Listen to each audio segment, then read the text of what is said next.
Hello everyone, very good evening to all of you. मैं doctor Vijay Ranjan आप लोग का स्वागत करता हूं अपने यूट्यूब चैनल केबीसी विन पे।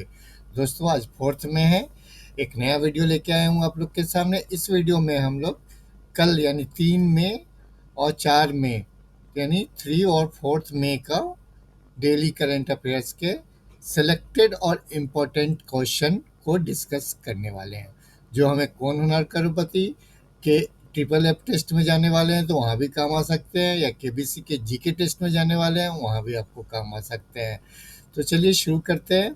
आज का वीडियो बिल्कुल एंड तक देखना, बिल्कुल स्किप मत करना, सारे क्वेश्चन इंपॉर्टेंट और सिलेक्टेड हैं। बढ़ेंगे आगे वीडियो में। आगे बढ़ने से पहले दोस्तों, यदि आपने अभी तक सब्सक्राइब नहीं किया हमारे चैनल को तो प्लीज़ सब्सक्राइब कर लेना, नोटिफिकेशन बेल आइकन को प्रेस करके ऑल को भी क्लिक कर लेना। आप लोग भी सोच रहे होंगे कि दो दो दिन का दे रहे हैं। एक्चुअली ना उस तरह का करंट अफेयर्स का क्वेश्चन आ नहीं रहे हैं जो हमें केएससी केबीसी में काम आ सके, जो इम्पोर्टेंट हैं और आ सकते हैं, आने के चांसेज है। जिस तरह के क्वेश्चन पूछे जाते हैं, कौन बनेगा करोड़पति, कौन होना है करोड़पति में, मैं उस तरह का क्वेश्चन को खोजता हूँ। इस वजह से लेट भी होता है, क्योंकि वैसे करंट अफेयर्स का बनाने का शुरू करो तो बहुत सारे क्वेश्चन होते हैं रोज के, लेकिन वो सब आपके काम के नहीं है सारे, इसलिए लेट होता है। कभी कभी कम क्वेश्चन होते हैं तो एक दिन वेट कर लेता हूँ। चलिए पहला क्वेश्चन है, who among the following has been appointed as the vice chief of the army staff.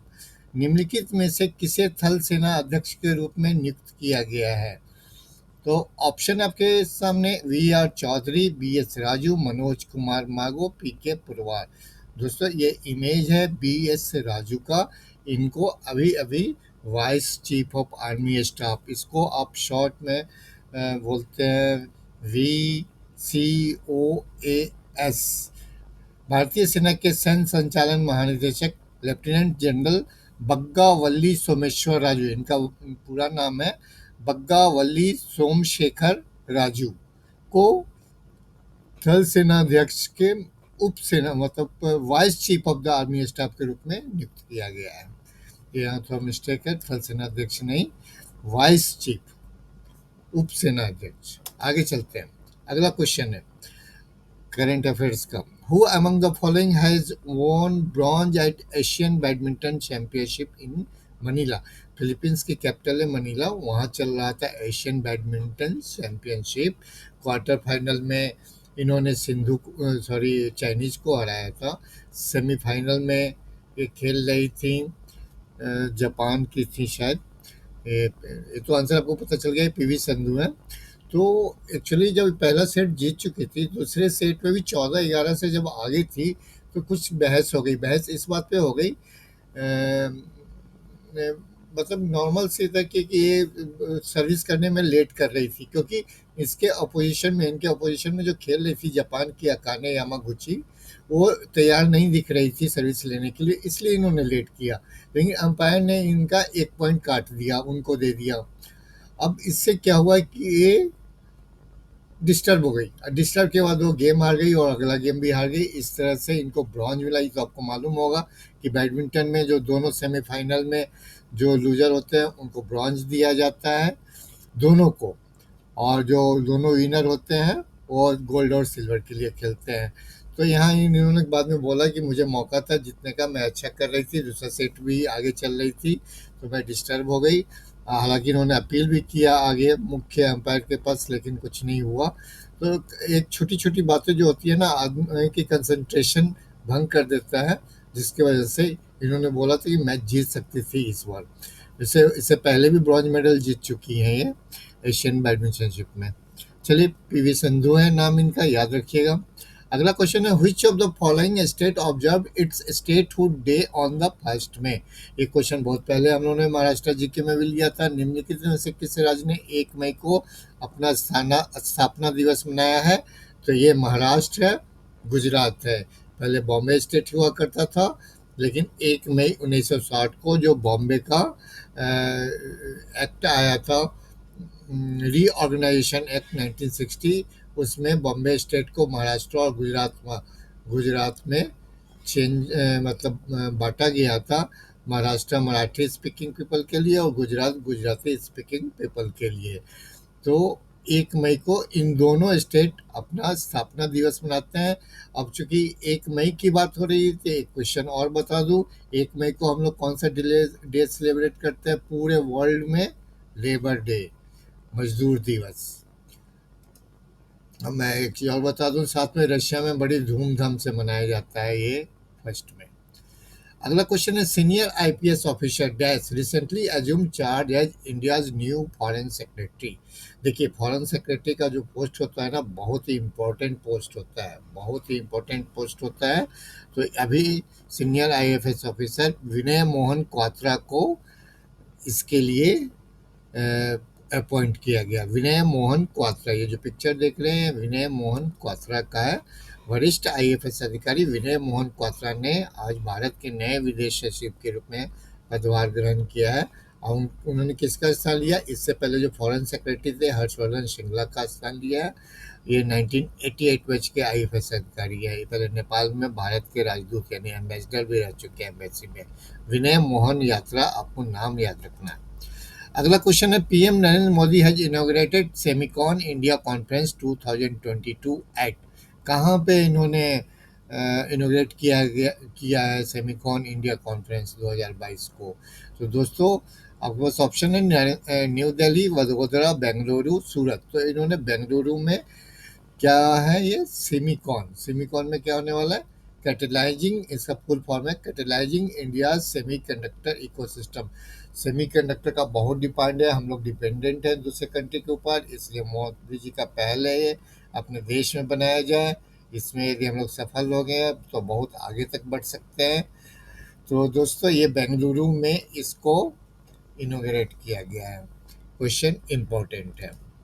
Bengaluru, प्रधानमंत्री नरेंद्र मोदी ने बेंगलुरु में सेमिकॉन इंडिया सम्मेलन 2022 का उद्घाटन किया है।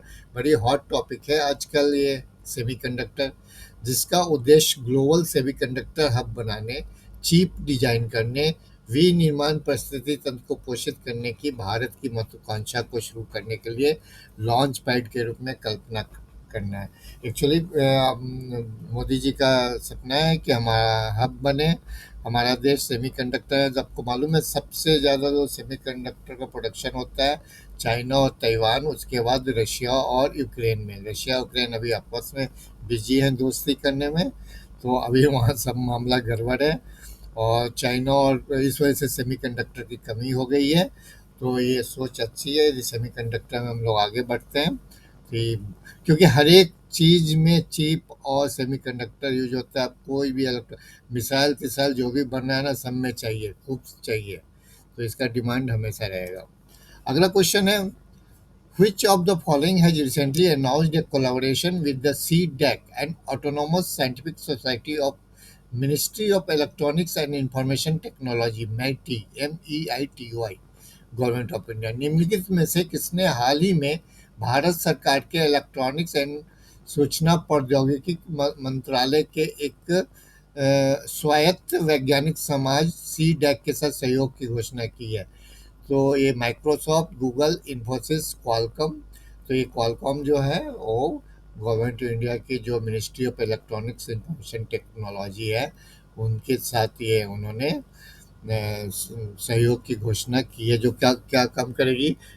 Again semiconductor. सेमीकंडक्टर बड़ी हॉट टॉपिक है, याद रखिएगा।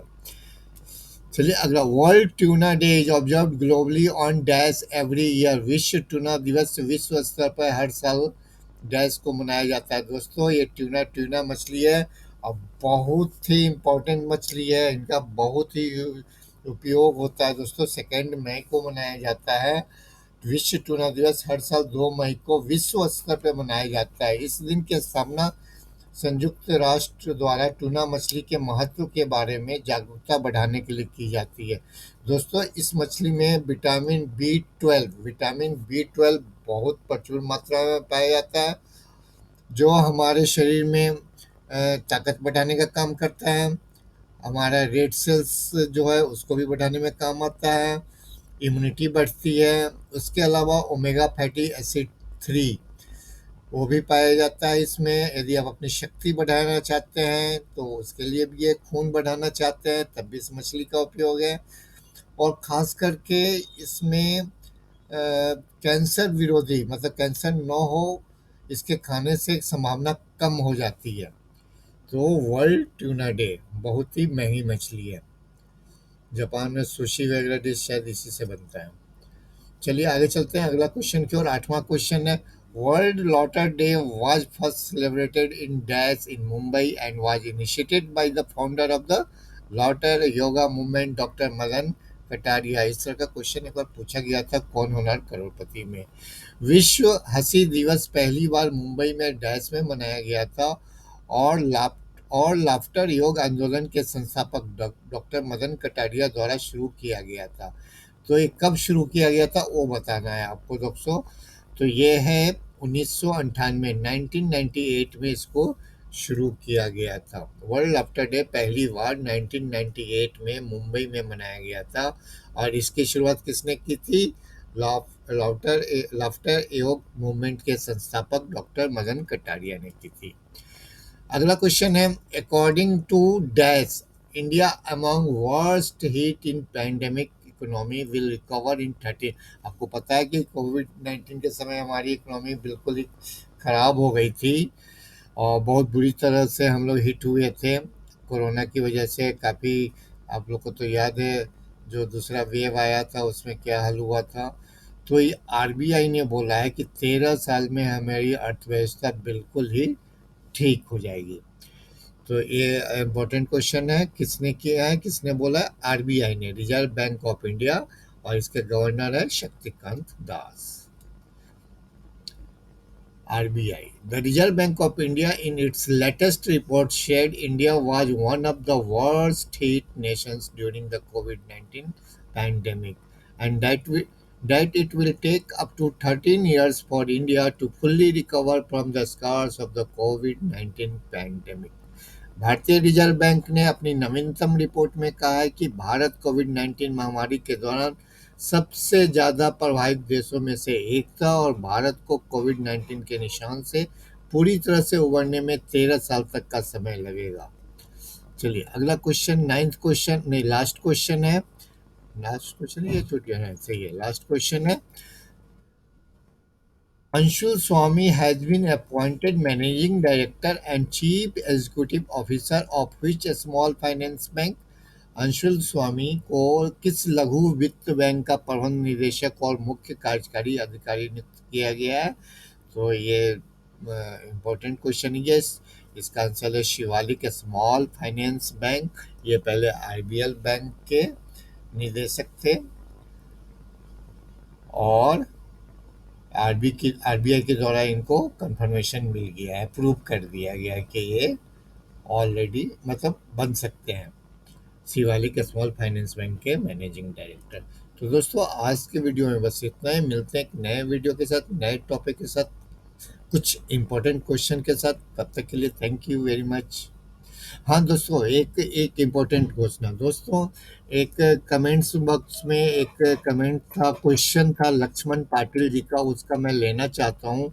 उनका कहना है कि उन्होंने क्वेश्चन किया था कि उनका पर्सनल इंटरव्यू बहुत ही अच्छा हुआ था और करीब 49 मिनट्स तक चला था। तो मैं उनको कहना चाहता हूँ कि आपको कॉल ज़रूर आएगा। मैं प्रे करूँगा गॉड से कि आपके लिए प्रे करूँगा कि ज़रूर से कॉल आए, आपका सब कुछ अच्छा हुआ। लेकिन जो क्वेश्चन है आपका कि कब तक आएगा वो मैं पहले ही बता चुका हूँ कि दोस्तों यदि आपको शॉर्ट लिस्ट कर दिया गया है तो आपका किसी एपिसोड के साथ जुड़ा होगा कि इस बंदे को इस एपिसोड के लिए बुलाना है।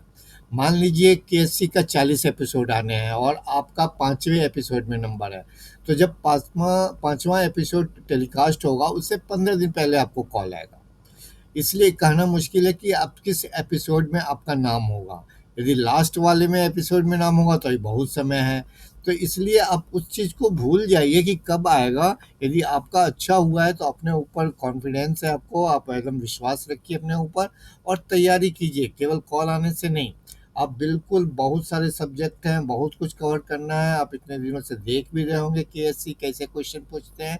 तो आप जहाँ से इंफॉर्मेशन मिले उसको लीजिए और अपने आप को प्रिपेयर करके रखिए। Okay, thank you very much.